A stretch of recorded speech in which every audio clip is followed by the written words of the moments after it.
Aujourd'hui, nous nous attaquons à un monument historique, avec un regard neuf, loin des bancs de l'église et des sermons préformatés. Nous recevons, à cet effet, une femme courageuse qui a su dépasser les dangers que tout cela pouvait induire en écrivant un ouvrage qui n'est pas une étude théologique supplémentaire à ajouter sur toute une pile d'analyses et d'interprétations religieuses, mais bel et bien ce qu'elle appelle et envisage comme étant le roman d'une vie.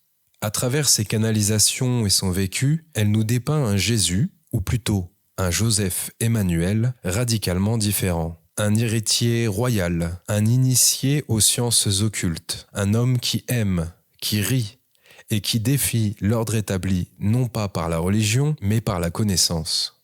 Lors de cette émission, nous allons mettre ces révélations en parallèle avec certains clichés dogmatiques pour ainsi constater, ressentir et éventuellement valider en notre fort intérieur ce qui pourrait être une vérité, une réalité de ce qu'a pu être ce personnage, cette personnalité, cette image, cet emblème, ce prophète que l'on connaît sous le nom de Jésus. Alexis Ambre, bonjour et merci d'être à nouveau parmi nous sur notre antenne. Bonjour, Rudy, je suis très heureuse de pouvoir communiquer avec toi et toujours émue d'avoir à transmettre des informations qui peuvent effectivement secouer une partie des croyances et de ce à quoi, pendant des siècles et des siècles, on s'est attaché.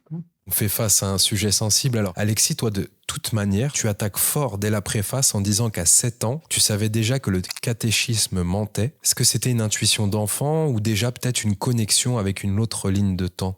Alors, d'abord, je pense que c'est une connexion d'enfant, mais je repensais ces jours-ci à un de mes frères qui a dû faire du catéchisme parce que mon père l'obligeait, ça faisait partie de la tradition, etc., etc. Et quand il a commencé son catéchisme, il a pris la fuite et le curé a demandé un entretien avec mon père en lui disant « Votre fils n'arrête pas de lire, c'est pas comme ça que ça s'est passé. Je ne veux plus aller faire de catéchisme, c'est pas comme ça que ça s'est passé. » Donc, bon, maintenant, il a 75 ans et il va à l'église et il prie alors que moi, non. Mais c'est vrai que c'était une sensation, une perception la même que celle de mon frère. Et beaucoup d'enfants sont comme ça.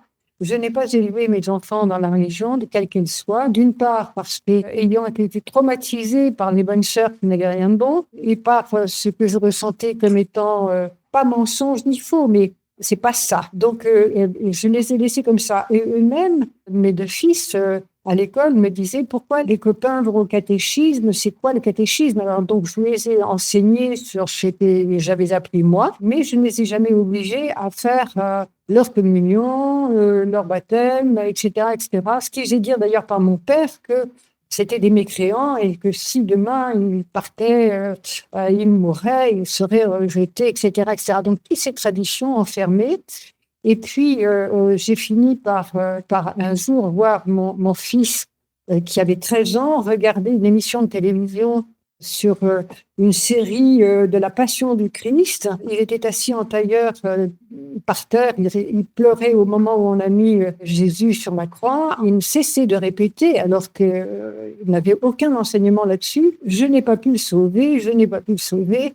Donc, ça m'a intriguée et comme j'avais donc ouvert mes yeux sur un autre monde que celui qu'on nous impose, on m'a expliqué qu'effectivement, il avait vécu en ces temps-là et ce fils, qui a 51 ans maintenant, ce n'est pas du tout un mystique, est très, très relié à la pensée christique et qui n'a rien à voir avec celle dont on nous a seriné pendant des années à faire penser ou croire qu'il était mort pour sauver nos âmes, alors qu'en fait, c'était un homme parmi les hommes exceptionnel. Oui, tu écris « Je me disais en moi-même, cela ne s'est pas passé comme cela ». Oui. Comment cette certitude t'a-t-elle permis bien plus tard de voir la véritable histoire de Joseph Emmanuel ? Alors depuis, j'appelle ça mon trampolino dans la lumière après l'expérience, la mort absolue, puisque c'est mort plusieurs heures. Pendant 20 ans, j'ai eu la nuit, parce que j'ai beaucoup d'écriture automatique la nuit.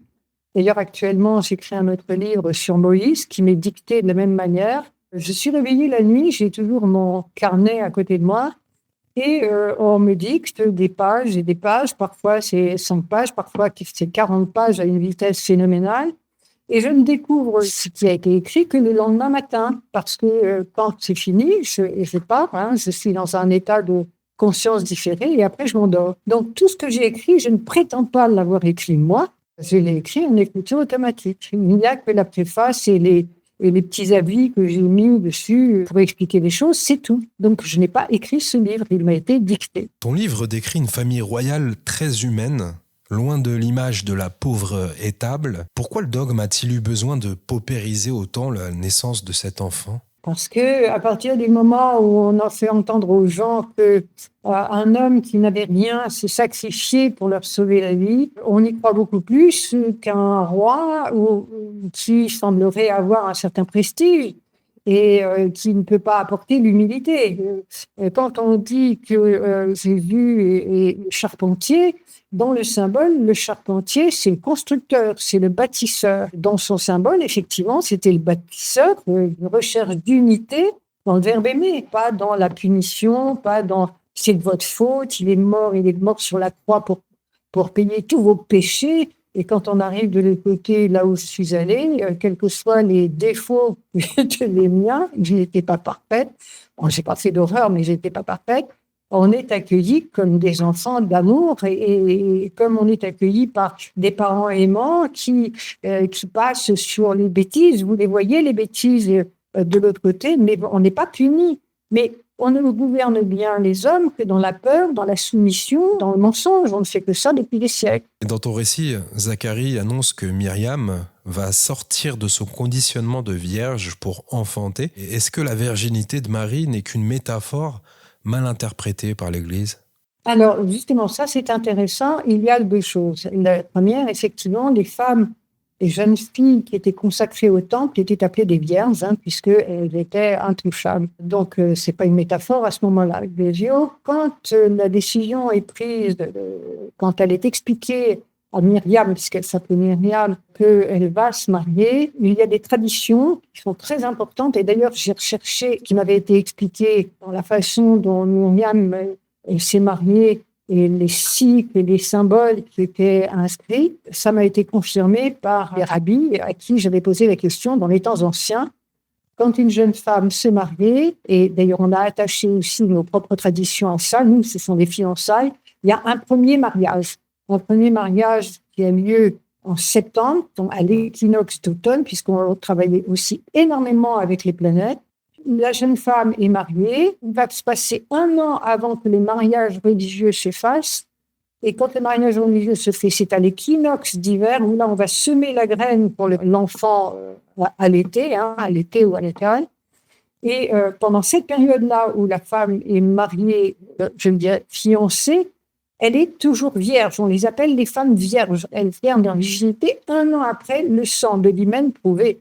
Et le royaume de France a toujours attaché les rois de France le sang de l'hymen prouvé pour dire que la jeune femme qui était épousée était vierge. C'était ce symbole-là. Et après, c'est resté comme ça. Donc, c'était bien pratique, puisqu'on nous a fait un Jésus intouchable, un homme qui était tellement haut dans les sphères de lumière qu'il n'était pas comme les autres. Non, il était un homme comme les autres. Sa mère était une femme comme les autres, d'autant plus qu'elle avait, comment dirais-je, une sagesse extraordinaire, puisque dans la période où elle a été mise à l'âge de 13 ans au temple, où elle était censément être consacrée au temple sans avoir à se marier, elle a reçu une initiation extrêmement sévère, avec une privation, on ne peut pas imaginer.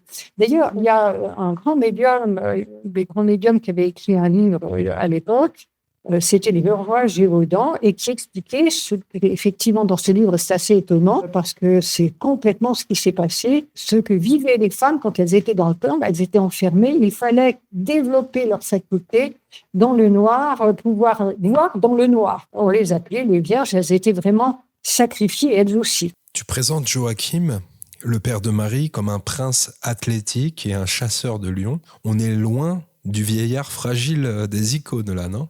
Oui, c'est un prince qui est effectivement un homme physique, mais Jésus était aussi un homme physique. Jésus il n'était pas juif, hein, il venait de Mésopotamie, les descendants d'Abraham. Il était grand, il mesurait au moins 1,80 m, alors que les Israélites, les Juifs ne sont pas très grands. Et à l'époque, ils étaient beaucoup plus petits encore que maintenant.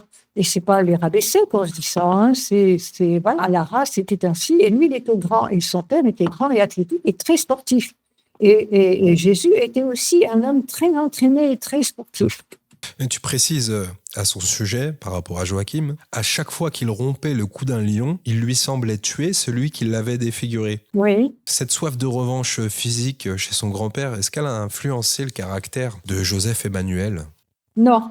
Il admirait énormément son père. Il n'avait pas du tout le même entraînement, puisque, en fait, le père de Jésus, c'était Joseph. Joseph, lui, était un homme qui était entraîné à la vie, parce que les vies n'étaient pas simples, hein, ils étaient entraînés, c'était des hommes de la nature, et ils allaient à l'entraînement, à la chasse, puisque se nourrir, c'était aller à la chasse, hein. On allait à la chasse au lion, mais on allait à la chasse aussi à la biche, c'était pas du tout la même nature que maintenant. Et l'enfance de Mariam, de Marie, au temple, ça semble avoir été une enfance d'une dureté extrême. Était-ce une préparation au culte ou une simple maltraitance religieuse ? Comment on pourrait considérer ça ? Non, c'était une préparation au culte dans la mesure où c'était de la privation, mais en même temps d'aller chercher toutes les ressources qui étaient en elle, dans le silence, dans la méditation, voire dans le noir. On les enfermait dans le noir. Et c'était à elle de trouver la porte de sortie. Elles étaient parfois enfermées dans des choses complètement hermétiques et c'était à tâtons. Il fallait qu'elles cherchent la pierre, le pavé qui bouchait l'ouverture. Et ça, c'était dans le noir. Donc, c'était pour exercer toutes les possibilités que possèdent les hommes. Parce que, je ne cesse de le répéter à toutes les personnes qui viennent me voir, on n'utilise que 10% de notre potentiel. On a un cerveau absolument extraordinaire, on n'en utilise que 10%. Et les 90 autres pourcents sont appelés ADN poubelle. Les chercheurs ont découvert il n'y a pas très longtemps que les 90% d'ADN poubelle, c'est la télékinésie, la téléportation, la télépathie, la clairvoyance, la clairvoyance. Et quand on donnait cette célérité à ces femmes, elles étaient totalement clairvoyantes. Elles étaient dans le noir et en fait, elles voyaient. Et je dois dire humblement, je dis bien humblement, que tu vois, quand j'écris et quand je me réveille après l'écriture, avant de me rendormir, je suis dans le noir de ma chambre et pourtant je vois clair. Donc, c'est un travail du cerveau et on leur faisait travailler tout ça. En même temps, on leur apprenait l'humilité, la compassion, le silence, la sagesse, la réflexion, voilà. Après, évidemment, c'était horriblement difficile. C'était une torture, hein, parce qu'en même temps, on les coupait de leur enfance, quoi. On les coupait du jeu, du rire. Il fallait être très, très au sérieux, quoi. Oui, tu décris Myriam sortant du bassin glacé du temple, tremblante comme un glaçon. Et moi, ça me renvoie, parce qu'on a eu l'honneur de recevoir Pierre Jovanovic par rapport à ses ouvrages, notamment un sur l'existence des anges gardiens, où il traite du sujet des saints et des saintes notamment, et on a entendu parler de la passion du Christ, et à chaque fois, c'est toujours les mêmes événements qui se passent, et on a l'impression, c'est même pas une impression, on parle d'autoflagellation, on parle de rupture avec le réel, quelque part, avec l'environnement. Et on se demandait, avec Tamara à l'époque, quand elle était présente, si ça en valait la peine, quoi, clairement. Est-ce qu'il était nécessaire de porter cette ascèse pour porter l'avatar, finalement ? Bien, je pense que l'enseignement de la connaissance, qu'on appelle la Kabbale, c'est le plus et le moins, donc savoir utiliser tout son potentiel à des fins naturelles. C'est-à-dire que jamais on n'aurait dû couper l'homme de ses capacités, de ses possibilités de clairvoyance et de clairaudience. Je l'ai dit et je le répète, et ce que j'ai dit il y a quelques instants, on ne gouverne bien que les âmes, dans la peur, dans la punition, dans le silence intérieur. Donc on fait taire toutes ces capacités, et dans le silence, eh bien, curieusement, on les réveille, ces capacités. Et dans le temps, en plus de ça, il y avait aussi, comme il y a encore un peu maintenant, c'est différent maintenant, mais il y a une misogynie incroyable. Donc les femmes étaient soumises, les femmes étaient dans le silence, les femmes étaient faites pour faire des enfants et se taire. Les femmes du Moyen-Orient particulièrement, et ça a toujours lieu. Tu révèles que Joseph Emmanuel et Myriam de Magdala s'aimaient depuis l'enfance. Oui. Pourquoi l'histoire officielle, elle a transformé cette femme en prostituée repentie alors? Ben oui, ben oui, puisque dans le principe de l'époque, la femme était le péché, alors que eux, ils n'étaient pas juifs. Et ils n'étaient pas juifs. On nous a fait un Jésus juif. Il n'était pas juif. Il était d'Afghanistan. Et en même temps, ce que je dis, c'était l'homme le plus moderne qui ait jamais existé. Il est venu réunifier le rôle de l'homme et de la femme dans l'unité. Il a montré, comme d'ailleurs Joachim et Anne, la maman de Myriam, c'était un couple qui s'aimait, alors que la plupart du temps, les couples étaient formés par des mariages qui étaient intéressés pour avoir un titre, pour avoir une dot, et pas du tout par amour, ça n'existait pas. Et eux, ils ont montré la différence. Le prophète Zacharie dit de Joseph et Myriam, tu sais qu'ils s'aiment en secret, mais qu'ils se sont pliés à la tradition. Alors, le péché originel du Christ, est-ce que c'était pas tout simplement d'avoir aimé charnellement avant les principes rituels? Eh ben, on peut le penser comme ça. On peut penser comme ça. Et c'est quoi le péché? Le péché, pour moi, tu vois, c'est tous ces mensonges qui ont été proférés depuis des siècles et des siècles. Dans les temps anciens, les hommes et les femmes ne savaient pas lire, écrire et compter. Et les seuls qui savaient lire, écrire et compter étaient les hommes dits de religion, hein, les popes, les rabbins, les curés, etc. Donc on allait les chercher. Ils se sont rendus compte que ça leur donnait un pouvoir. Donc après, faire comprendre aux autres que Dieu leur parle, mais à toi, on ne te parle pas parce qu'il faut que tu mérites. Ben, c'est ça le principe, tu vois, le principe de la gouvernance des esprits. Alors là, question très intéressante. On parle souvent des années perdues de Jésus. Toi, tu affirmes qu'il était en Inde, à Srinagar. Oui. Qu'est-ce qu'il allait chercher là-bas qu'il ne trouvait pas en Judée? Alors d'abord, si tu regardes bien dans le livre, quand il est parti recevoir son enseignement, il est parti en Inde, dans l'Himalaya, à la rencontre des grands maîtres de l'Himalaya qui ont toujours existé. Il a acquis l'enseignement, puisque dans l'Himalaya, on t'apprend les dédoublements, on t'apprend la communication, on t'apprend la clairvoyance. Et il allait chercher les maîtres des 13 ans. Et quand il a traversé le désert avec son père Joseph et que son père est mort en route, il est resté dans cet enseignement dans l'Himalaya. Quand il est revenu, bien, il est revenu expliquant son travail à lui maintenant, c'était effectivement un éveil, une autre façon de voir. Et son but, c'était d'être dans la lignée de Moïse. Moïse qui enseigne le savoir pour enseigner les hommes au même savoir. Tu vois, ce que je vis, ce que je fais depuis 42 ans maintenant, eh bien, tout le monde devrait le faire. On est tous des médiums potentiels, on est tous des gens ouverts à la conscience, mais on nous a enfermés dans une lampe d'Abaladin, on nous a fichu un couvercle qu'on appelle le mental, et le mental, dans le mental, tu as ment, du verbe mentir, et al, la lumière en latin. Tu vois, on se ment avec le cerveau gauche et le cerveau droit, c'est l'ouverture. Or, il venait pour enseigner, c'est sûr qu'il venait pour enseigner, c'est sûr que c'est un prophète, mais c'était d'abord et avant tout un roi, et pour pouvoir régner, il fallait qu'il crée une famille, il fallait qu'il montre ce que c'était que la famille. À 13 ans, il part, car, je te cite, son esprit était le maître. Il faut une grande discipline et une grande sagesse. Donc est-ce que le Christ, à ce moment-là, a dû apprendre à devenir Dieu ou est-ce qu'il l'était déjà, finalement? Eh bien, écoute, il a continué à développer toutes les facultés, les possibilités qui étaient en lui. Si on faisait la même chose avec nos enfants, quand je vois, par exemple, on m'amène des enfants en me disant qu'ils sont hyperactifs, etc., etc., c'est complètement faux. Ils sont ouverts à la conscience, mais ils sont dans un monde qui est hermétique. Donc, ils se débattent comme ils peuvent. Il a gardé tout le potentiel qui était le sien enfant. Ce qu'il faut comprendre dans l'évolution aussi, et ça aussi, je l'explique dans les stages, les formations que je fais et dans les consultations. Quand l'enfant vient sur Terre de 0 à 7 ans, il est encore relié au monde d'en haut, il n'a pas d'inhibition et il communique avec l'univers. Et quels sont les parents qui n'ont jamais vu à avoir peur pour leurs enfants, qui venaient leur dire « j'ai peur la nuit, je vois des gens, je vois du monde, j'ai des gens qui m'embêtent et puis j'en ai d'autres qui sont gentils ». Ben oui, parce qu'ils voient, ils voient. Et la fontanelle est un os au-dessus du crâne qui se ferme à 3 mois hein, et qui se soude à 7 ans. Et à 7 ans, comme par hasard, on appelle ça l'âge de raison, et l'enfant est enfermé dans son contenu, Et l'humanité, avec tout ce non-savoir et ces mensonges, lui ferme le couvercle de sa lampe d'Aladin et il est enfermé dedans. Et là, il rentre dans la préadolescence et l'adolescence, et là, il rentre dans la peur. Et dans la peur parce que de 0 à 7 ans, il était encore relié au monde de l'univers. Et là, on le fait rentrer dans cette enveloppe en lui interdisant d'ouvrir le couvercle.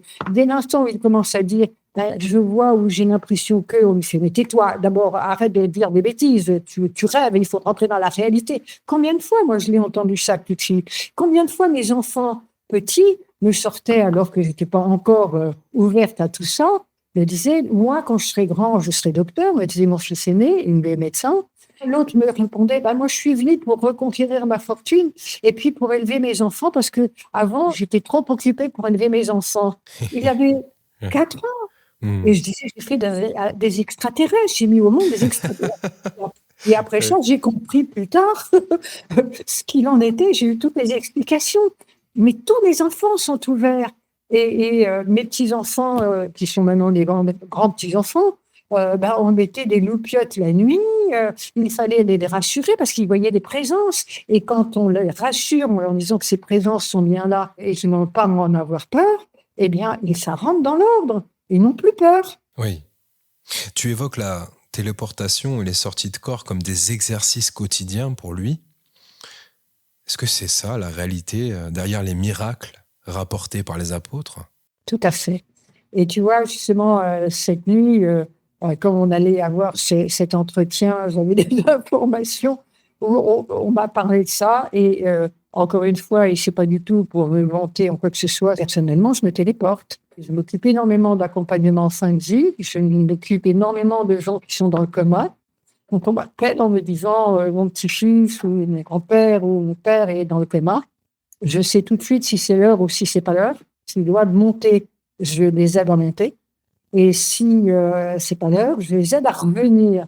Et il m'est arrivé je ne sais combien de fois de m'être occupé des personnes que je n'avais jamais rencontrées, si ce n'est que, on va dire à distance, en téléportation, et qui, après être réveillées, m'étaient amenées à la maison, et ces personnes me disant, en regardant, mais vous étiez à côté de moi tous les jours quand j'étais en réa, quand j'étais dans le coma, c'est vous vous êtes médecin, madame?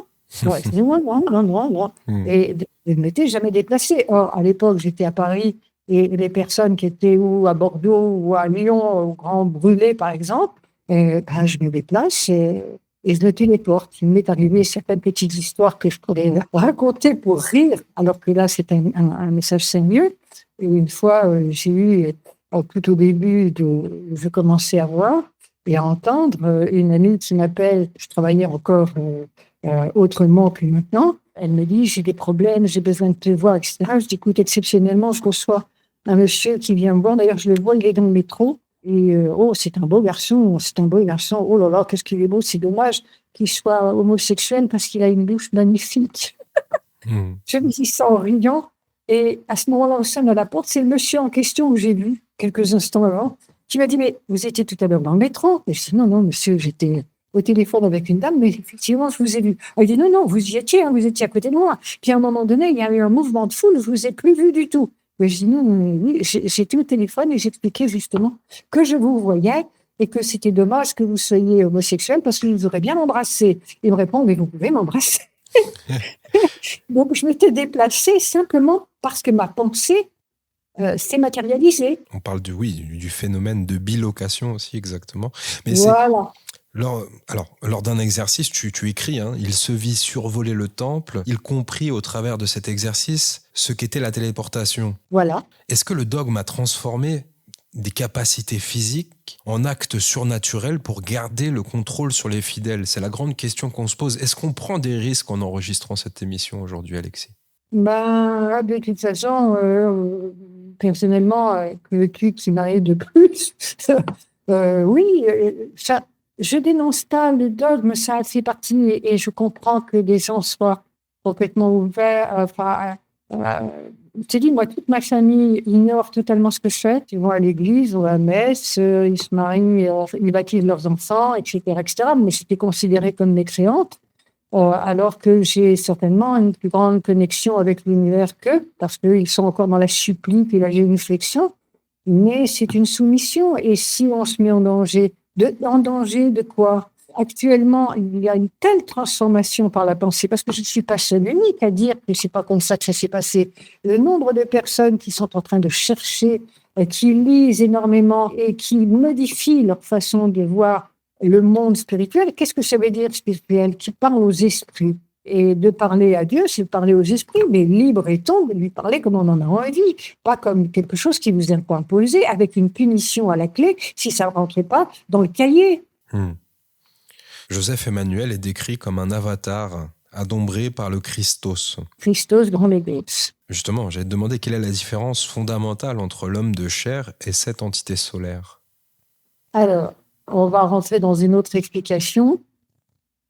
L'univers est lumière, il est atomique. L'univers est composé de milliards de ions et nous sommes un ion dans cet univers. Quand on regarde le soleil, on voit émaner, quand on arrive à le fixer et qu'on ne soit pas ébloui par sa lumière, on voit des milliards et des milliards et des milliards de rayons.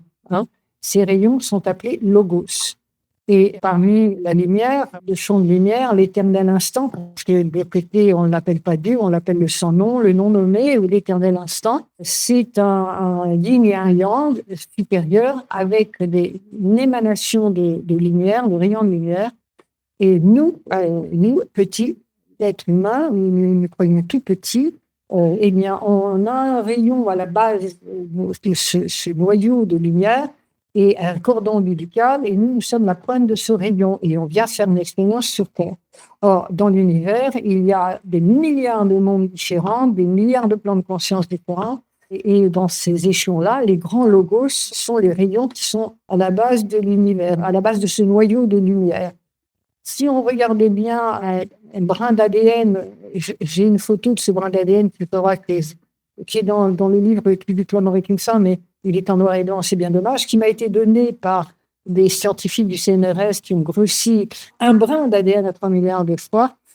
C'est un magnifique rosace avec 10 pétales. Et l'univers, c'est une magnifique rosace, mais avec 12 pétales. Et le logos, il est à l'origine de ces 12 pétales. Et quand on va dans l'univers à la rencontre des êtres, il y a effectivement une hiérarchie d'anges, d'archanges, de séraphins, de chérubins, d'Élohim et des grands logos. Et puis, il y a aussi les malaquins. Et les malaquins sont les grands guérisseurs de la lumière.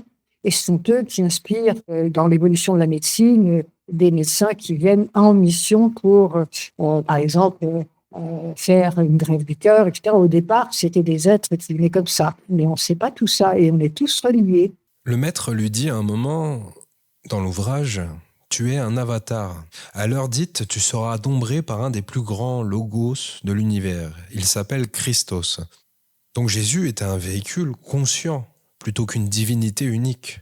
Exactement. Et là, c'est là l'Église a tout à fait raison. Et là, tu as raison, c'est un être d'exception. Myriam, sa mère, apparaît dans ton livre comme une gestionnaire politique hors pair. Donc là, encore une fois, on va un peu à contre-courant. Est-ce que c'est elle qui tenait réellement les rênes du royaume de David pendant l'absence de son fils? Oui. Alors, d'abord, toute la famille était très liée, très rapprochée.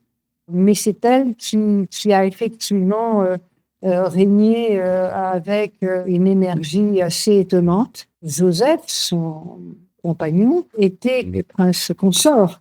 Elle était reine, elle avait été formée à ça, malgré l'enseignement à l'enfermement dans son temple. Ça lui avait donné une solidité morale et psychologique absolument étonnante.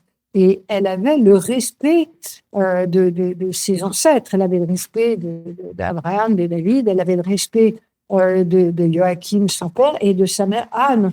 Elle était très yin, elle était équilibrée, quoi. Donc elle a géré jusqu'à ce que son fils puisse prendre le relais. Tu l'as décrit en pleine audience. Myriam, assise sur le trône, rend la justice. À aucun moment, elle n'est impartiale. Instantanément, elle comprend la personne. Bon, on est loin, encore une fois, du cliché de la Vierge Marie effacée et soumise. Oui, mais encore une fois, si on revient simplement à l'idée que les femmes sont obéissantes et soumises à l'homme et que c'est l'homme qui est le roi du monde, on est très étonné. Regarde, il y a des femmes, même maintenant et même dans les temps anciens, qui étaient dans la justice et la justesse et qui étaient hautement spirituelles aussi. Dans les temps de l'Égypte, il y a eu des reines absolument étonnantes. il y avait aussi un énorme sens des responsabilités, puis il y avait une ouverture assez formidable. Alors justement, pourquoi on pourrait dire qu'il est crucial de comprendre que Joseph Emmanuel était l'héritier légitime du trône et que son exécution était avant tout un assassinat politique? Oui, c'est ça, c'est un assassinat politique. C'est un assassinat politique et c'est bien démontré dans le livre, hein, il l'explique bien, même si les termes ne sont pas tout à fait les mêmes dans la modernité de l'expression, hein. Mais c'était politique. Et d'ailleurs, si on continue de lire le livre, tu t'aperçois d'un bout à l'autre que Jésus était soutenu par les Romains, que les Ismaélites, les Israélites, parce qu'on a tout mélangé, hein, les Juifs, les machins comme ça, mais c'était que des petites tribus qui se bouffaient le nez, pardon, je suis très mal élevé en parlant comme ça, mais elle se disputait le pouvoir. Et lui, il venait annoncer tout le contraire.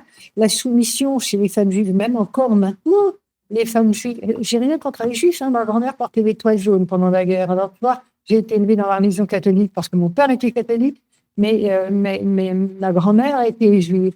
Et les femmes, même encore maintenant, c'est le silence. Elles n'ont pas le droit de parler. Donc, lui, il était révolutionnaire dans son genre. Et la politique qu'il a imposée, de la communication, des échanges, du commerce, c'était très choquant pour eux. Ils perdaient leur pouvoir, quoi. Ils perdaient leur pouvoir. Tu écris que Rome le voyait d'un bon œil. Et Je te cite, le procurateur aime fort ce grand garçon, il tient de son père ce caractère carré. Est-ce que Ponce Pilate a été piégé par les prêtres juifs? non, non. Ponce Pilate n'a pas été piégé, il savait qui était, mais Rome avait un rôle, ils étaient occupants d'Israël, ils avaient établi des lois et il était donc le chef. Il respectait du mieux qu'il pouvait les foi et les traditions de toutes ces tribus différentes et variées, mais il avait une très très grande admiration pour ce jeune roi qui avait une lucidité, une clairvoyance, c'était assez surprenant. Et ils l'ont quand même protégé, mais il a dû obéir, quoi qu'il se passe, à l'ensemble de ses dominants, qui étaient les Juifs, parce qu'il voulait éviter les conflits. Il y avait sans arrêt des révolutions dans la rue. Il y a eu des bagarres extraordinaires. On n'en parle pas. Quand Jésus a été mis sur la croix, il y a eu une révolution. On n'en parle pas. Et pourtant, c'est quand même dans les écrits, hein, et dans les livres d'histoire, où ils sont entretués parce qu'ils n'étaient pas d'accord sur ce qui se passait, sur la politique qui était pratiquée.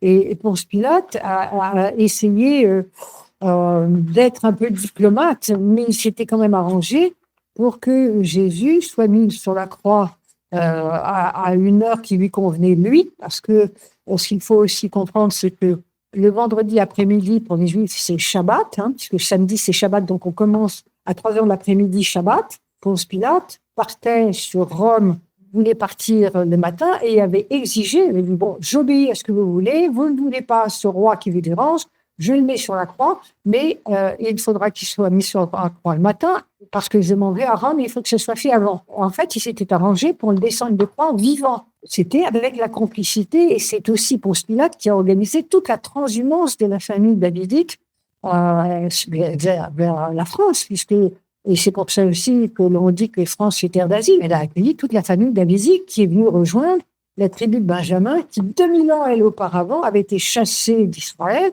avec Moïse, qui lui est parti à Srinagar, puisque, comment dirais-je, Jésus, quand il a été à Srinagar, c'était aussi en souvenance de Moïse, qui était enterré à Srinagar, et qui est toujours enterré à Srinagar, d'ailleurs. Que d'informations bouleversantes et controversées. Tu parles d'un frère jumeau, Jude, qui était son opposé total. Hein. Ils se ressemblaient tous les quatre. Ils étaient plusieurs frères et sœurs. Hein.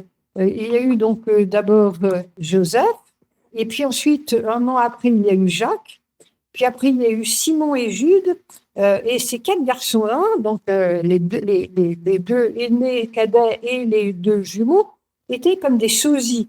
Jude était un peu plus petit de taille que son frère et Joseph Emmanuel Jésus, mais il se ressemblait d'une façon étonnante. Et il était tout l'opposé, et ça a été pour sa mère d'ailleurs un grand drame, hein. Après, il y a eu Léa, il y a eu Sarah, et après, il y a eu Samuel. Et je voudrais d'ailleurs faire une petite parenthèse sur certaines réflexions qu'ont fait certains lecteurs par rapport aux enfants de Jésus, etc. Où à un moment donné, c'est je ne sais plus quelle page, enfin, il y a 2 pages où on parle d'enfants en disant mais c'est quoi il faut savoir que les femmes étaient mariées à 13 et 14 ans, qu'elles étaient mères à 15 ans, que Jésus a été mis sur la croix à 33 ans, donc sa fille Myriam avait 15 ans quand son père a été mis sur la croix, elle avait déjà un enfant. Et donc, quand il est sorti, quand il est revenu 12 ans après, puisqu'il a été pendant 9 ans au fond du désert et pendant 11 ans, il a pas retrouvé sa famille, 11-12 ans, il avait des petits-enfants qui étaient grands. Et en plus de ça, je voudrais aussi signaler que dans le temps, on ne disait pas d'un grand-père, papy ou pépé, on disait père. Et lui, il était le père. Jude était ses frères jumeaux qui étaient en même temps l'antithèse de cette sagesse et de cette croyance. Et ça faisait partie dans cette balance de comportement, dans la recherche de la vie, à quoi ressemble le négatif, à quoi ressemble le positif et à quoi ressemble l'équilibre du négatif et du positif. Justement, Alexis, pourquoi l'Église a occulté l'existence de cette fratrie? Parce qu'elle l'ignore, parce qu'elle a voulu faire de Marie une vierge. Et une vierge, ben, elle a un enfant, il est sorti du Saint-Esprit, quoi. Voilà, hein. Je vais nous plonger dans un roman de Dan Brown. Est-ce qu'ils sont réellement inconscients de tous ces faits, de toutes ces réalités que tu évoques dans cet ouvrage? Ben, beaucoup, ils ont été éduqués comme ça, avec des œillères, et bien, beaucoup, beaucoup, beaucoup. Hmm. C'est très difficile. Et puis en même temps, on rentre dans l'impossible, dans l'impalpable. Tu vois, bon, ben, moi, voilà, j'invente, je mens, je raconte des histoires, je suis en train de fêcher une histoire. Mais Est-ce que est-ce qu'on n'a pas des écrits justement dans la bibliothèque du oui, moi, Vatican ou ailleurs qui indiquent tout bien ça? sûr que si. À l'époque très ancienne, où j'avais 20 ans, ma sœur aînée travaillait dans une librairie papeterie et elle avait reçu un livre qui s'appelait Jésus, Jésus-Christ. Et il a été, à peine a-t-il été livré à la librairie qu'il a été embarqué immédiatement. On est venu le chercher, il a été annulé et arrêté. Ce bouquin avait été écrit par un prêtre qui avait fait tout son séminaire au Vatican et qui racontait il y avait des choses qui n'étaient pas vraies. Et ce monsieur, ben, il est mort bizarrement. Et le bouquin qu'il a sorti, ben, il l'a sorti, mais il n'est même pas resté 1 heure sur les étagères de la librairie. Et c'était en 1900, je ne vais pas raconter n'importe quoi, 64. On en revient à cette fratrie. Simon, dit de Jude, c'est un adolescent violent. Il est jaloux de toi, de ton futur règne. Il voudrait prendre ta place. Est-ce que la trahison finale vient de cette rivalité fraternelle plutôt que d'un simple baiser de Judas? Non, non, c'est pas la trahison fraternelle qui a entraîné l'histoire de Jésus. Non, c'est pas ça. Et si on rentre dans la notion d'expérience de vie qu'on appelle on appelle karma, et karma veut dire expérience de vie en français, parce qu'en français c'est une très belle langue, eh bien, ça fait partie de l'école qui est la vie sur Terre. On vient un jour pour être roi, un jour pour être mendiant, et dans les familles, il y en a un qui vient contrarier. Et comment va-t-on se comporter face à l'adversité, face aux épreuves qui sont provoquées? Dans ton récit, donc, Jésus est parent avec Myriam. Est-ce que ça change la mission du Christ s'il laisse une descendance physique derrière lui? Non. Est-ce qu'on a des traces éventuellement? Oui, il y a des descendants, même encore vivants maintenant. Il y a un grand bouquin aussi qui est sorti, qui s'appelle aussi, ce sont des chercheurs qui étaient partis, des journalistes anglais qui étaient partis pour faire une enquête sur Rennes du Château, la recherche de ce prêtre qui était soupçonné d'avoir fait une fortune extraordinaire. L'abbé Saunière. L'abbé Saunière, et qui, au fur et à mesure de l'enquête, associé à d'autres journalistes français, d'ailleurs, et historiens, dont j'ai un copain qui était dans ce groupe, d'ailleurs, à l'époque, ils ont confirmé qu'il y avait des descendants, et il y a encore en France des descendants vivants. À l'annonce de sa paternité, tu écris « Ah, mon aimé, l'Éternel est bon, quelle joie nous est donnée !» Pourquoi la chair, pourquoi le plaisir sont-ils des grands tabous des évangiles? Alors c'est une question rhétorique, bien sûr, mais... Donc, tu vois ce qui se passe. Bon, je suis désolée, mais quand j'étais en pension et que on était confessé par le curé, il n'hésitait pas à nous mettre la main aux fesses. Voilà. Ouais. Donc, Tu as vu l'abbé Pierre aussi, ce qui s'est pas. Moi, oui, voilà, mais j'aurais c'est jamais tout. imaginé qu'il ait pu violer plus de 500 femmes. Enfin, c'est hallucinant. Ah, C'est... ah là là, mais si tu savais les nombres, j'ai eu un jour une patiente qui était très religieuse, très ça, et qui était complètement catastrophée parce que son frère était un prêtre connu, etc., et qui était pédophile. Et le Vatican, et donc il a été dénoncé par des parents, et le Vatican l'a muté de France au Canada, mais elle est toujours restée pédophile. Elle était complètement paniquée, mais il y en a plein, il y en a plein. On leur a interdit d'être. Non, justement, c'est ça le problème, c'est que l'Église a créé des interdits en beaucoup de choses, alors que Christ, c'est pour ça peut-être qu'il m'a dicté cette histoire de famille, montrer que c'est la vie avec ses épreuves, avec ses difficultés, avec ses jalousies, avec ses compétitions de famille, avec les compétitions des ambitions, avec des tortures, avec tout ça. Parce que c'est un exemple de la vie. Pourquoi venir en rajouter, tu vois? Eh bien, l'Église en rajoute parce qu'encore une fois, c'est une des meilleurs moyens de te soumettre. Tu obéis, tu obéis, tu obéis aux lois de l'Église. Mais elle est qui, elle, l'Église? Elle n'est pas Dieu, tu vois? Elle n'est pas Dieu. Alors, Jésus est quand même décrit aussi comme un guerrier de l'esprit dans ton ouvrage. Oui. Est-ce qu'il était venu pour apporter la paix? Certains disent qu'il était venu pour apporter l'épée, à l'image de l'archange Michael. Est-ce qu'il était venu pour renverser les marchands du temple au sens propre comme au sens figuré? Ce qui m'a été expliqué, la vie sur Terre est un jeu de rôle et c'est une école. Et c'est une école qui a 25 000 ans de cycle divisé en 12 sous-cycles qui correspondent au cycle du zodiaque. On nous dit que nous sommes dans l'ère du Verseau, verseur d'eau qui lave les plaies de la terre. Encore verseur d'eau. Or, on est passé donc du Poisson au Verseau. Poisson, c'est le signe christique, croissez, multipliez, aimez-vous les uns les autres. Avant, il y avait le cycle du Bélier. Le Bélier, c'est œil pour œil, dent pour dent, Dieu vengeur, c'est le Premier Testament. Voilà. Or, Jésus venait pour aider l'humanité à basculer dans l'ère du Poisson, c'est-à-dire après les batailles, après les conquêtes, après les victoires, eh bien, on passait en Poisson, croissez, multipliez, aimez-vous les uns les autres, pour ensuite préparer l'ère du Verseau, pour 2091 ans de Verseau, afin de s'aimer, d'ouvrir sa conscience et de communiquer avec l'univers. Ensuite, pour rentrer en Capricorne, le Capricorne est un signe secret, et quand la lumière rentre en Capricorne, c'est le secret révélé, c'est la connaissance, et l'homme est dans la connaissance. Jamais on n'aurait dû fermer les portes de la connaissance à l'homme. Mais quand on est à l'école, on n'a pas le dictionnaire sous la main ni les réponses à nos questions. Donc les cycles étaient là. Il est venu pour faire basculer les cycles. Chaque fois que l'esprit du grand Logos Christos a pris l'apparence humaine, c'était pour aider à un passage. Donc il est venu aider. Et là, on est passé donc. On n'a pas respecté le Poisson, on a continué de se battre, se venger, ce machin.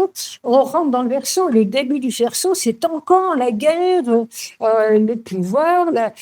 Et là, les événements qui viennent maintenant, elles vont nous amener à un clash qu'on ne peut pas imaginer. Les 2 années qui viennent vont être extrêmement difficiles. Je préviens tout le monde, mais le temps d'en avoir pas, mais il va se passer des choses. Et là, on rentre dans la bascule avec un changement de conscience. Il est venu pour aider au changement de conscience. Quid de son retour? Il avait dit, dans les temps anciens, avant de fermer les yeux, je suis censé ne pas revenir. Et si je reviens, ce sera dramatique. Vous serez ma parole. Chacun de vous communiquera. Chacun de vous parlera. Vous serez des maîtres. On fait de vous des élèves, des petits élèves. Il y a des petits maîtres qui se prennent pour des grands maîtres. Il y a des tyrans. Cela, on voit. Mais si je suis obligé de venir, ce sera la catastrophe. Ce ne sera pas la fin du monde, mais ce sera quand même une grande catastrophe. Là, on va vers des choses extrêmement dangereuses que j'ai vues quand j'étais là-haut. Et tout se passe comme il m'avait été signalé. Et d'ailleurs, dans le livre J'ai oublié mon sac sur la Lune.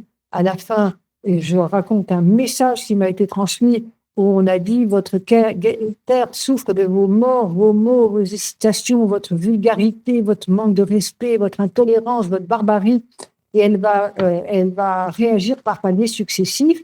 La terre tremblera, il y aura énormément de blessés.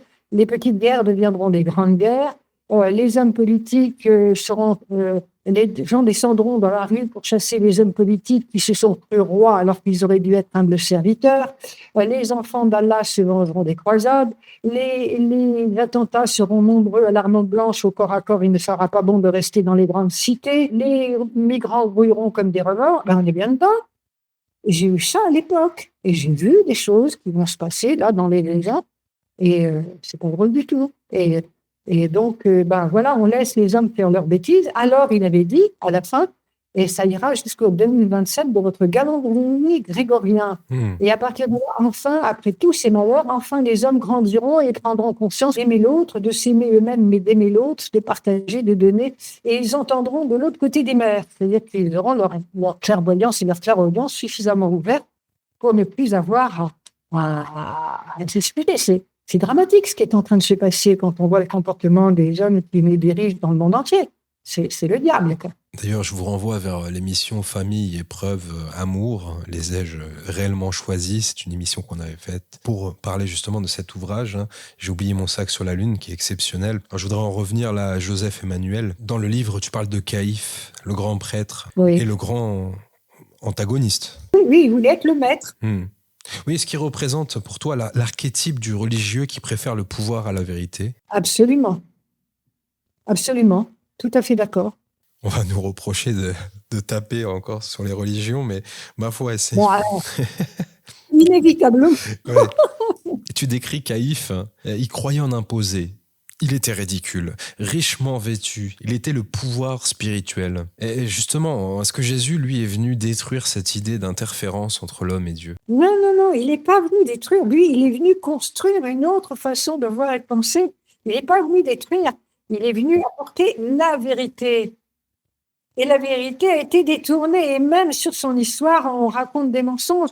Et tu sais, si vraiment on rentre dans l'histoire du monde, de tous ces gens pour qui on a érigé des statues, qu'on va prier comme des idoles, Saint-Glinglin et Saint-Machin, pardon, excuse-moi, mais ils ont été des hommes comme tout le monde et ils ont fait beaucoup de bêtises qu'on ne croit. Oui. Et regarde, Saint-Louis, il a signé le contrat avec l'Inquisition pour tuer tout le monde parce qu'on ne parlait pas de religion. Et on lui met une auréole de saint. Je suis désolée. Mais... Non, Jésus était venu essayer d'apporter justement le verbe aimer, aimer. Tu vois. L'incarnation, c'est le A, tu vois, c'est la lettre A, comme l'échelle, tu vois, avec la barre centrale qui maintient l'assise. Hein.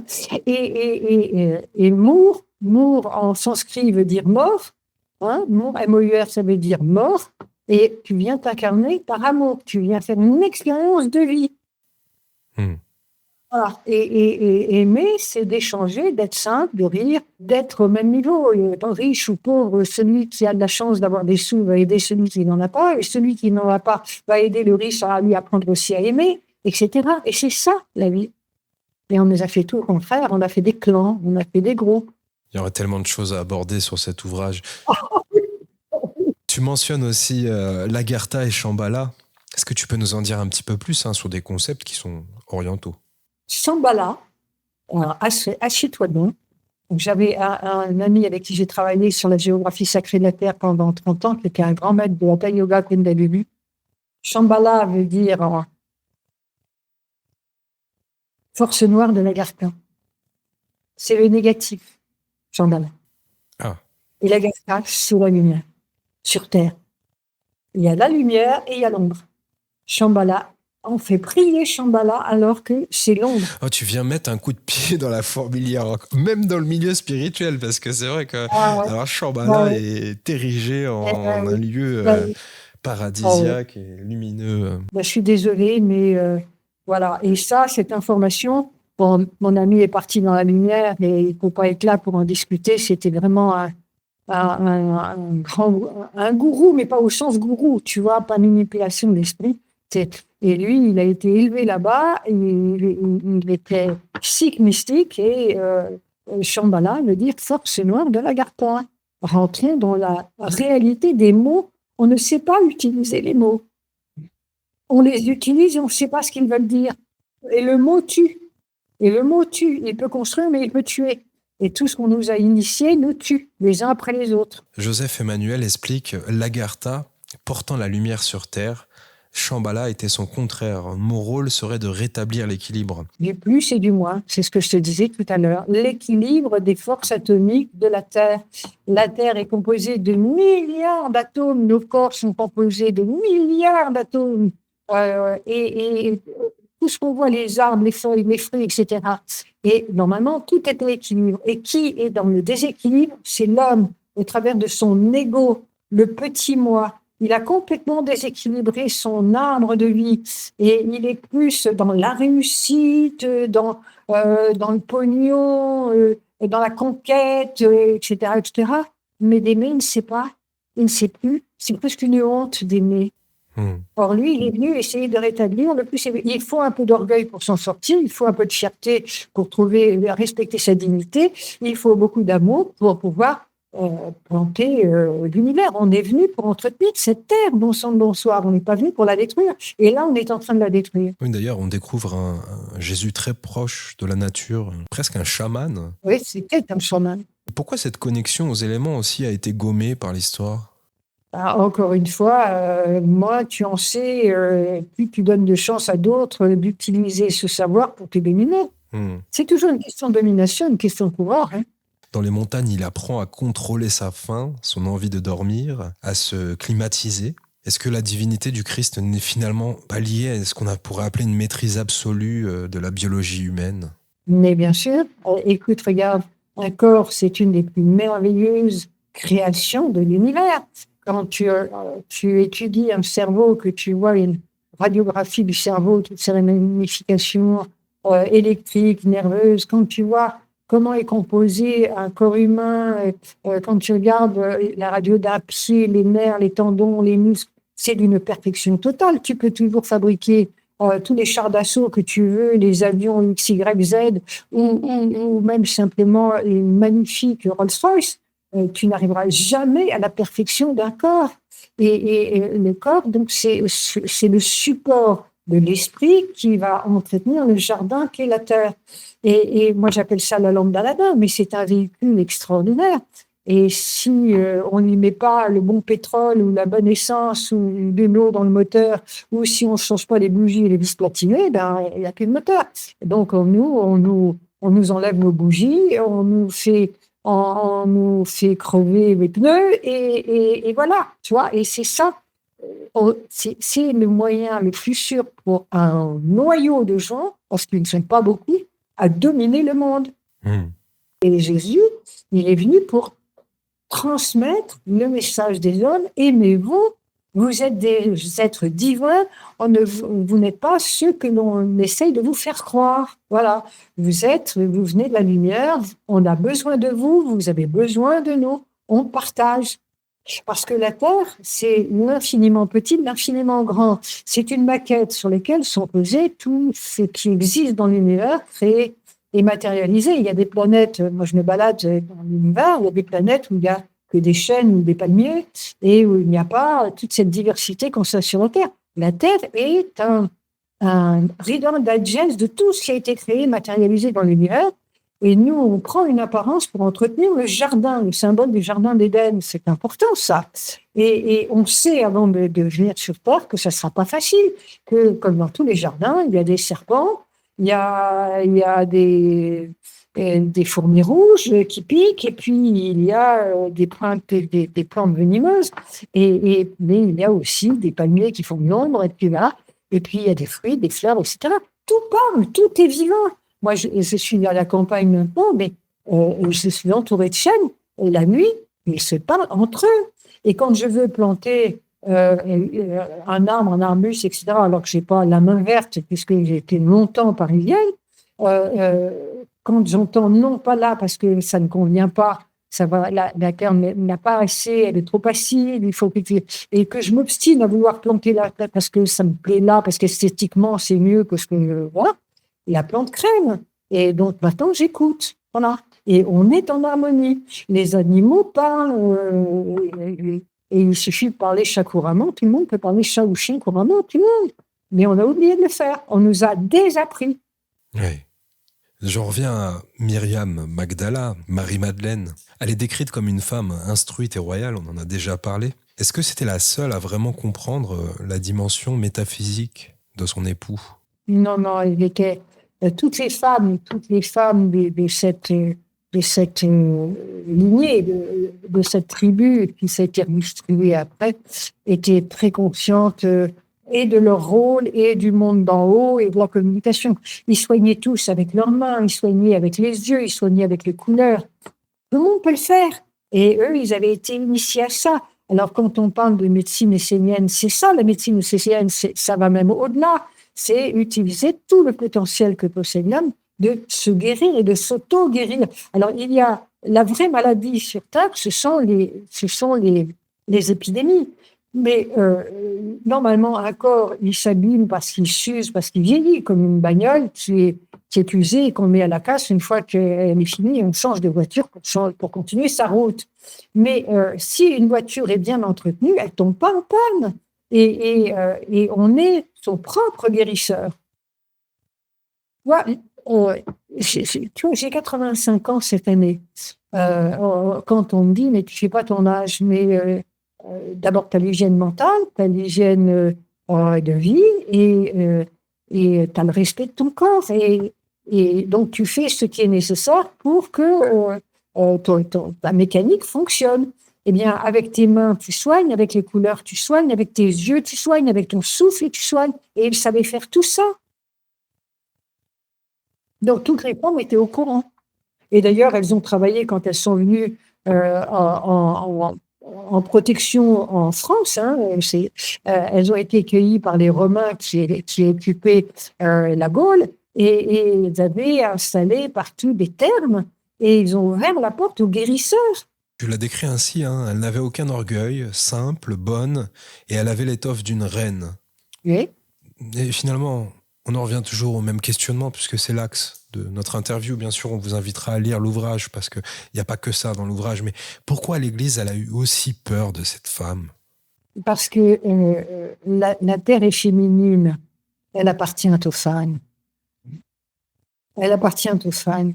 Et les femmes, c'est pas du tout pour les glorifier, hein, parce qu'il y a tout sur terre. Et la femme, dans son essence même, elle est la vie, puisque c'est elle qui met au monde, c'est elle qui porte l'enfant. L'homme sème la graine, mais c'est la femme qui est la terre, c'est la femme qui porte la vie. C'est elle qui donne la vie. Donc, la terre est féminine, elle appartient aux femmes. Et les hommes en ont fait des crétines, des ânesses, parce que les hommes ont un potentiel de phéromones supérieur, donc ils sont plus dans le besoin et l'envie que la femme, qui est beaucoup plus spirituelle, elle est beaucoup plus dans la pensée, elle est beaucoup plus dans l'intérieur, la femme. Le fait qu'elle ait été même reléguée au fin fond de sa cuisine pour faire à manger à la famille et se taire parce que c'est l'homme qui parle, la rendait beaucoup plus sage, beaucoup plus réfléchie que l'homme qui est instinctif. L'homme est dans l'anima, la femme est dans la réflexion. Enfin, quand je parle des femmes qui sont abouties, j'entends. La Terre étant une école, en féminité, tu alternes régulièrement ton sexe dans les jeux de rôle que tu fais dans sur Terre, puisque tu es atomique, donc t'es plus et moins. Et plus tu avances dans les vies des vies, et plus tu deviens sage dans ta féminité. Et Marie-Madeleine était une très vieille âme, on va dire que c'était une très vieille âme, donc elle avait cette sagesse, ce savoir, et elle a été élevée aussi comme ça.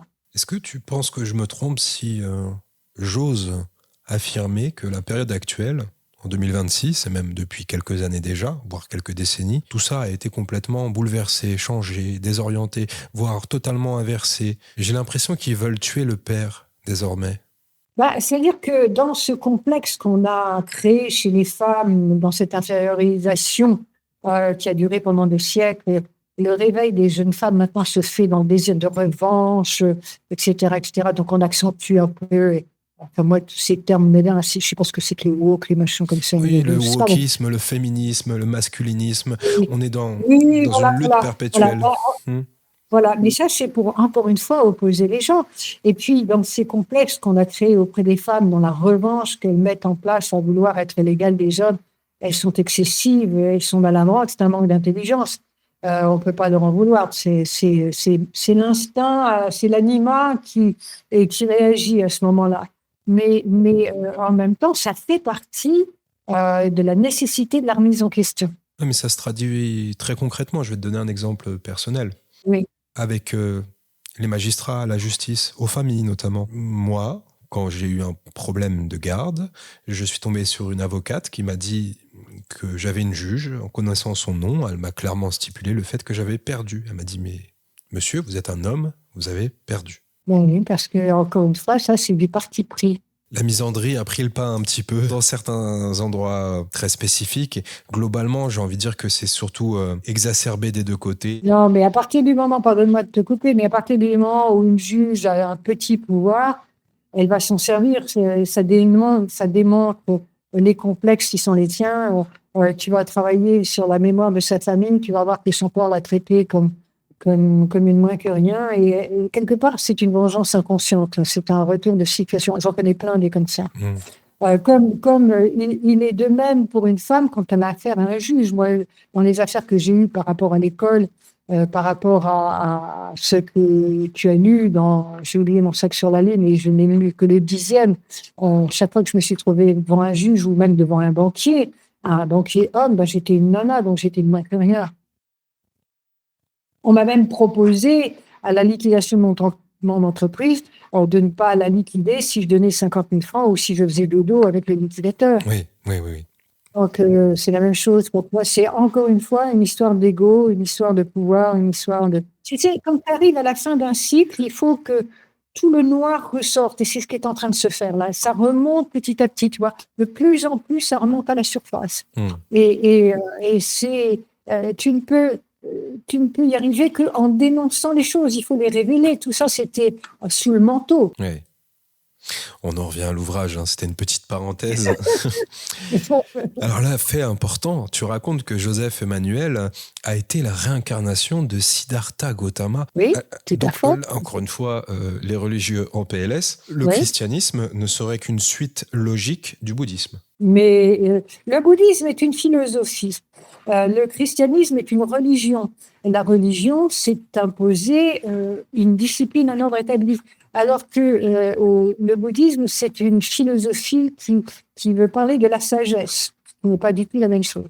Mais la réincarnation est évoquée dans la Bible. Oui, oui, tout à fait. Je parlais avec des gens qui connaissent, d'autres gens qui connaissent des témoins de Jéhovah ou des évangélistes ou des catholiques invétérés. Et c'est impossible de leur expliquer ça. Il y a la parabole du semeur, renaître dans la chair. Toutes ces phrases, ils ne les comprennent pas finalement. Non, mais ils n'ont pas... Tu sais, encore une fois, et ça aussi, c'est ce que j'explique à beaucoup de personnes qui viennent me voir, si tu considères que tu acceptes l'idée que la Terre est une école, avec une énorme cour de récréation, avec pratiquement 9 milliards d'individus, alors que la Terre est calculée pour en supporter 3 milliards, maximum 6 milliards, si c'est une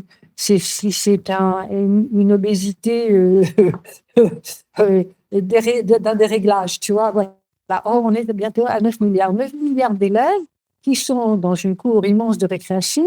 Il y a des élèves de primaire, il y a des élèves de maternelle, il y a des élèves de secondaire et des élèves de terminale, et puis il y a les agrégés. L'agrégé va essayer d'aider la terminale, qui va essayer d'aider celui qui est en troisième, et peut-être celui qui est en sixième, mais il ne peut pas aider celui qui est en maternelle. Or, ces gens-là qui sont dans cette conviction sont des esprits débutants dans la vie, donc ils ne peuvent pas entendre qu'il y a eu des évidemment. Voilà, parce que s'ils comprennent qu'ils sont venus avant et que ce qu'ils sont venus faire, c'est pour apprendre ça, ils ne l'accepteront pas. Tu as quand même été assez courageuse dans toutes tes entreprises, dans tous tes ouvrages, mais j'ai pu ressentir que sur celui-ci, tu as tout de même appréhendé cette diabolisation. Tu es consciente que c'est un ouvrage blasphématoire aux yeux d'une grande partie de la population. Tu as voulu qu'on le voie comme un roman. D'ailleurs, c'est un roman. Mais est-ce que tu as vraiment été consciente de cette opposition, de cet intégrisme qui pourrait venir faire face à ce genre de récit? Non, oui, je t'avoue humblement, et vraiment très humblement, que j'ai simplement transmis. D'abord, au départ, je voulais pas écrire, je voulais pas l'éditer, ce livre, hein. Je l'avais écrit. Je travaillais aussi avec les adjoints et les partenaires de la maison Dolto, et l'un d'eux, qui était un de mes très très bons amis psychanalystes, je lui avais donné les textes, les premiers textes en écriture automatique que j'avais eus. Ça a duré pendant 25 ans. J'avais écrit 200 pages à la main, hein. Et il avait dit, oh, mais quelle merveilleuse histoire, c'est la véritable histoire de Jésus racontée aux enfants. Voilà ce qu'il m'avait dit. Mais j'avais mis ça dans un tiroir, et voilà. Et puis, hélas, depuis 6 ans, 7 ans, un nouvel éditeur. Je suis là depuis 2 ans. J'ai un nouvel éditeur parce que l'ancien a vendu sa société. Et lui m'a dit, moi, j'ai des doutes. Et c'est de toute façon, à l'âge que j'ai, je m'en fous. Voilà. Ouais, c'est très courageux. Mais non, c'est pas du courage. Enfin, tu vois, de toute façon, il y a un temps pour chaque chose. Chaque chose dans son temps. Si on me l'a dicté, c'est que ça devait être comme ça. Et s'ils sont pas contents, eh ben, écoute, ils me feront avaler le bouillon de 11 heures, et ça m'est complètement équidistant parce que je retournerai à la maison. J'aurai encore énormément de questions. Je vais les passer en revue très rapidement. Quelques réflexions pour appuyer ce qu'on vient de dire. Le maître lui dit « Tu t'appelais Siddhartha Gautama. Tu dois transmettre et permettre de clore le cycle guerrier du bélier pour ouvrir l'ère du poisson », ce qu'on disait tout à l'heure.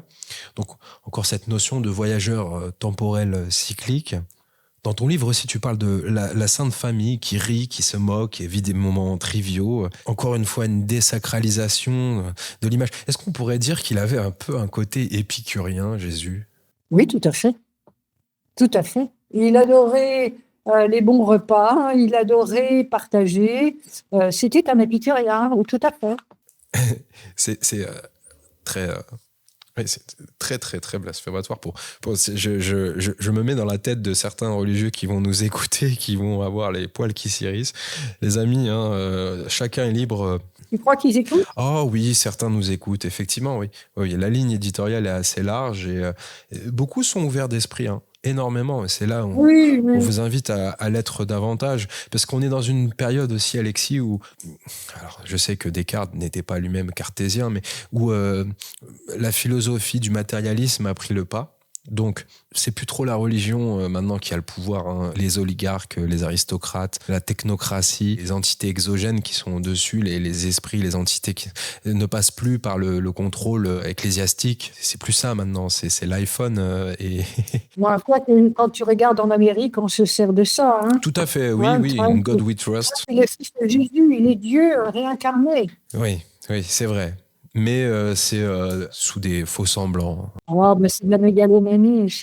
Puis en même temps, on se sert justement de la naïveté de ceux qui sont sincères. Parce que tu vois, moi, je n'ai aucun reproche à faire à tous ces croyants des églises, etc. Parce qu'ils sont vrais, même s'ils sont extrémistes, ils sont authentiques dans leur foi. On ne peut pas leur en vouloir. On vient de l'univers et on cherche la lumière. Et donc, peu importe la fenêtre qui s'ouvre et qui vous permet de communiquer avec l'univers, que ce soit la religion dite catholique, protestante, bouddhiste, ou tout ce que tu voudras, on a besoin de se relier à l'éternel. Donc, qu'il soit dans l'absolue croyance, dans la fermeture de l'esprit, ça vient aussi du niveau de leur âme. Enfin, ce sont des petites âmes, des moyennes âmes et des grandes âmes, c'est tout. Mais je leur reproche pas leur foi, hein, et je la discute pas.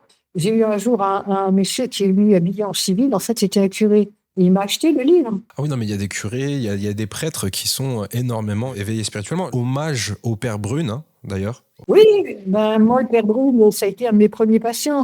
Et le jour où il est venu me voir pour me tester, pour savoir ce que j'étais, etc., et que sa maman est venue lui parler en lui donnant des expressions qu'elle était seule à lui donner, il est reparti.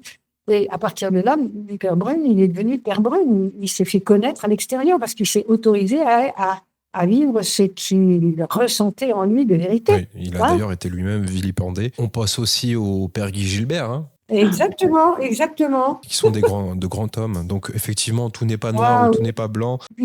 moi. Ne nous jetez pas des pierres, la lapidation, c'est pas pour demain, s'il vous plaît. Oh, bah, c'est ce que j'avais dit. C'est ce que j'avais dit à ce prêtre quand il a acheté le livre. J'ai dit, vous allez me mettre sur le bûcher de l'Inquisition. Il a rigolé. Il m'a dit, bon, d'être grand, c'est de savoir accepter tout ce qui vient. Oui, non, mais attends, Alexis, avec cet ouvrage, tu aurais fini sur le bûcher à l'époque. Oui, bah, j'ai dû y être déjà. Et peut-être toi aussi. Ah bah ouais, probablement. Ouais. Alors bon, Myriam rigole des hommes dans l'ouvrage. Elle dit à un moment, je voudrais bien voir l'un de nos guerriers attendre un enfant. Encore un petit clin d'œil au patriarcat religieux de l'époque, hein, qui voulait asseoir sa domination, encore une fois en érigeant une image complètement faussée de sa personne. Il y a aussi cette information qui est assez intéressante. Tu expliques que Joseph Emmanuel communiquait avec son enfant alors qu'il était encore dans le ventre de sa mère. Et est-ce que c'est une capacité accessible à tous les parents éveillés ? Mais bien sûr, regarde, quand tu reprends mon livre, j'ai oublié mon sac sur la lune, les enfants qui viennent me parler alors qu'ils sont dans le ventre de leur mère, mes petits-enfants qui sont venus me parler, l'un d'eux, j'en parle dans le livre, où il vient aider ses parents, il n'avait pas du tout envie de venir, mais son père l'appelait pour lui apprendre à être père, et il aimait ça, et il venait pour sa mère, lui apprendre la tolérance et le partage. Et il venait pour les aider tous les deux parce que dans une autre vie, il s'était beugné. Et ce petit bébé, alors que ma belle-fille était enceinte de 7 mois, il dit mais vu les fichus caractères qu'ils ont tous les deux, je suis pas sûre d'arriver à les aider. Et quand le petit bébé est né, ma belle-fille a quitté mon fils 3 mois après en disant qu'elle voulait l'élever seule. Et donc, inutile de te raconter à toi ce que c'est que la garde des enfants. Donc, garde alternée. Et soit tranquillement, on a fait les nounous parce que à l'hôpital, tu as des gardes, tu as des machins comme ça. Et à 4 ans, donc, il était en vacances à la maison. Et il a piqué une colère phénoménale. Son père a réussi à le calmer. Puis il lui dit, alors, tu vois, un tout petit bout d'homme de 4 ans, tu peux m'expliquer, Madame Colère, c'est quoi, Madame Colère? Et le petit, avec ses grands yeux innocents, dit, c'est moi-même avec moi-même. Tu dis, c'est quoi, moi-même avec moi-même, c'est quoi? Eh bien, j'ai pas réussi. Et t'as pas réussi quoi? Est-ce que tu restes avec maman? À 7 mois de grossesse, il dit, je viens les aider, mais je suis pas sûre d'y arriver. À 4 ans de vie, il vient te dire, avec toute cette innocence extraordinaire, j'ai pas réussi. Et ça te laisse sur les... Moi, j'étais scotché. Hein. Mais ça résonne aussi avec ce que dit Myriam dans l'ouvrage. Elle écoutait aussi son petit, elle l'entendait, lui parlait à l'oreille, la rassurait. Oui. Et les enfants entendent tout. Hein. Et quand tu es d'une maman et que, enfin, à l'époque, tu dis que j'étais pas ouverte à tout ça, c'est ça aussi la magie de la vie. Hein. J'étais justement plutôt dans le déni de tout ça parce que ce que j'avais vécu chez les bonnes sœurs avait été tellement dramatique que je voulais plus entendre parler de ça parce que c'est pas ni chrétien, ni religieux, ni bon, ni généreux, tu vois. Mais j'entendais mes enfants et maintenant, même si mes enfants ont 51 ans et 53 ans, je les reçois à distance. J'ai pas besoin de leur téléphoner. Et eux, comme je les ai élevés, alors ils sont pas, comment te dire, sont pas des mystiques, ils sont dans la réalité de la vie. Comme me dit mon fils aîné, je suis dans un monde hermétique, irrationnel, et je suis là pour sauver des vies, donc je sauve des vies. Donc on parle jamais de ce que je fais, jamais, jamais, jamais. Mais ils ont une ouverture de conscience complètement incroyable. Mon fils aîné, quand il voit un patient, il l'a diagnostiqué avant de faire des analyses, il sait exactement ce qu'il a. C'est une façon d'être à l'écoute et qui va permettre à l'enfant de développer toutes ses capacités. Parce qu'il n'y a pas d'interdit. Tu lui expliques les choses. À partir du moment où tu expliques à un enfant, quand un enfant te dit « Ah ben, j'ai vu ça dans mon rêve » et que tu lui expliques, tu vois, le rêve, parce que le rêve, c'est un message aussi. Hein. Donc, il a les réponses parce qu'un enfant a besoin qu'on lui réponde.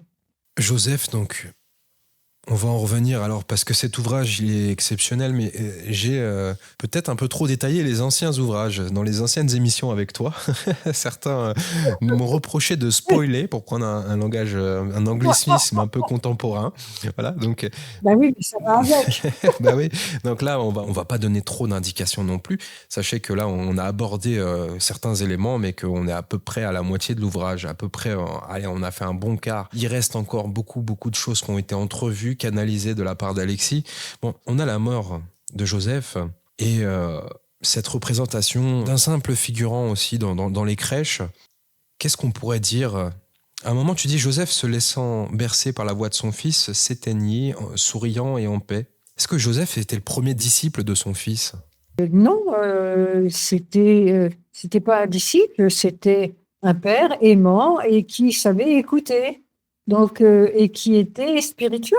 On n'a pas besoin d'être, comment que dire, un médium ou non, non, c'était pas un élève pour son fils, tu vois ce que je veux dire.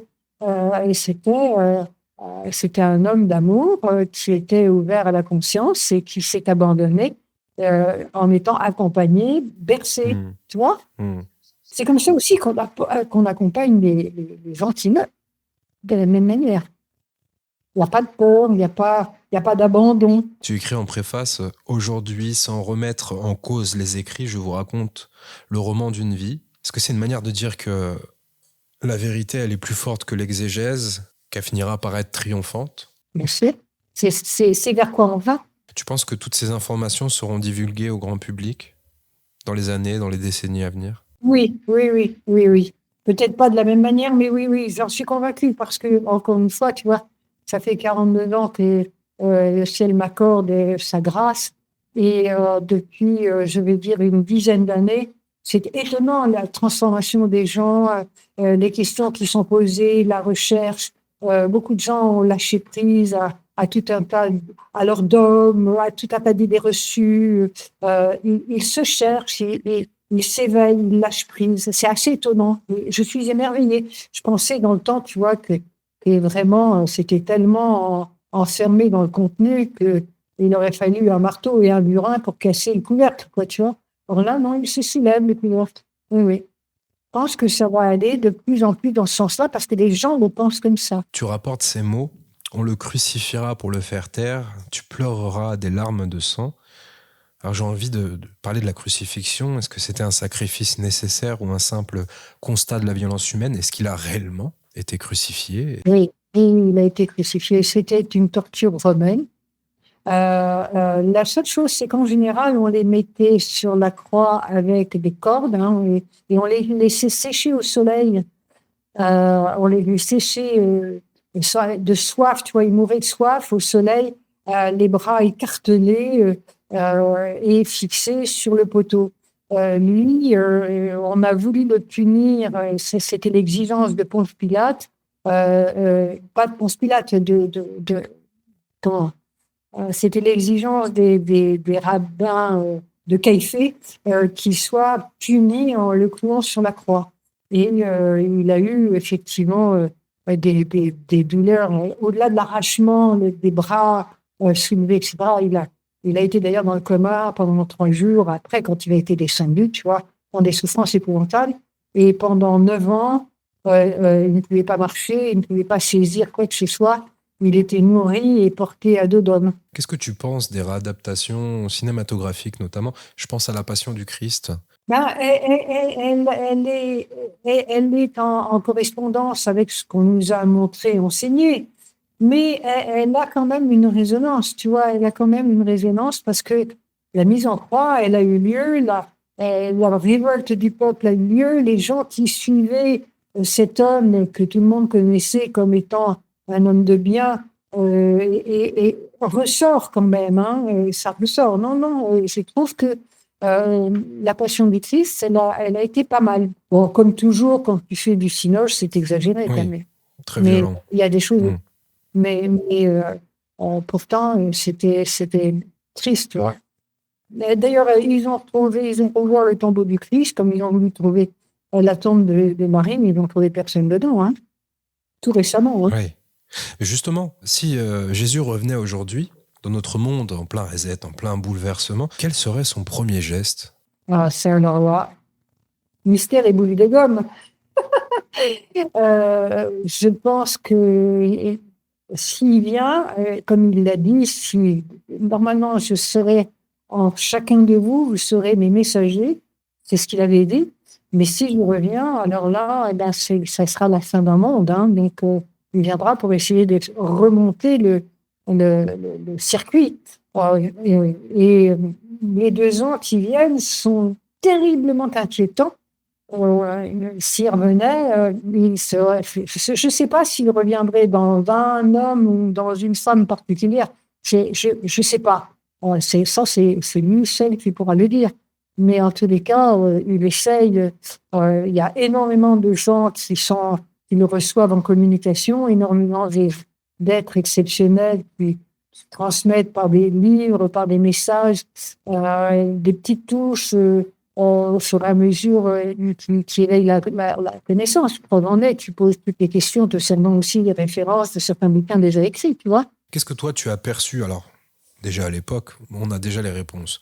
Mais avec le temps, et ces visions ont dû s'affiner, se concrétiser un peu plus.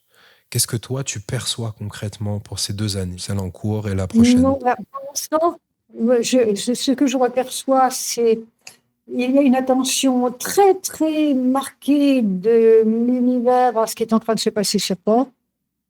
Parce que, encore une fois, on a le libre arbitre et on laisse les enfants jouer dans la cour de récréation et s'entretuer.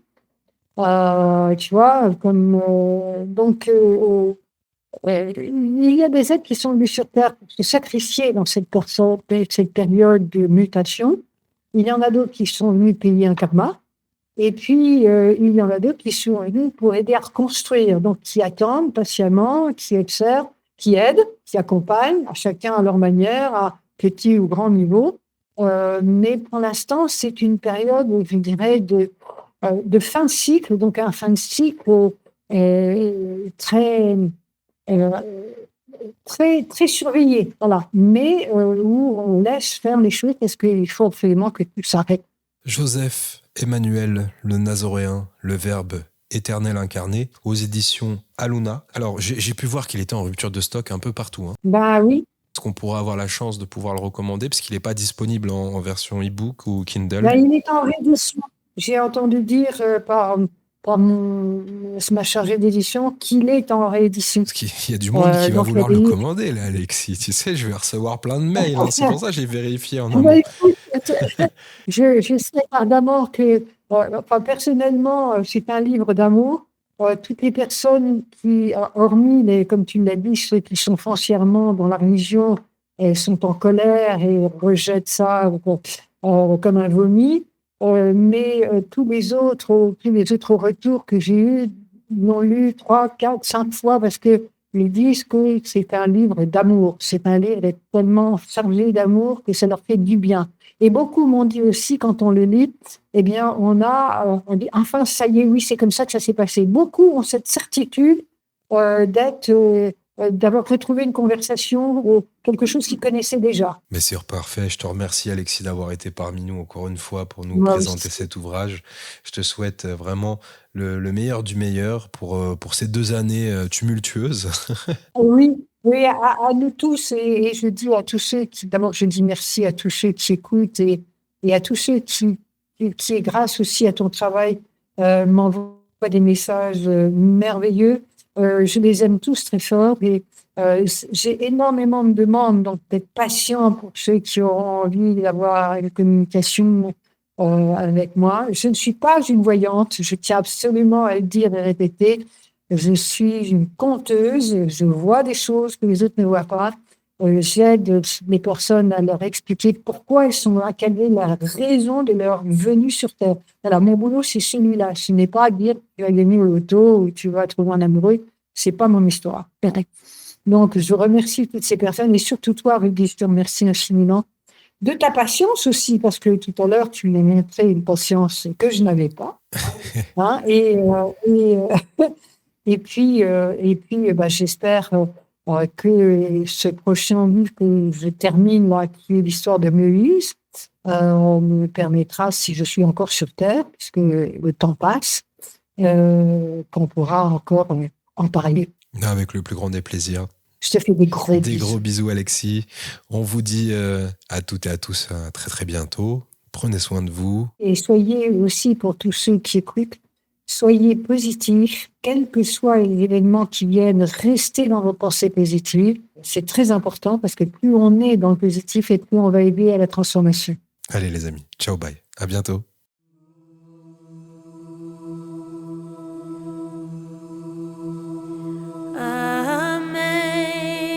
Amazing grace, how sweet the sound that saved a wretch like me.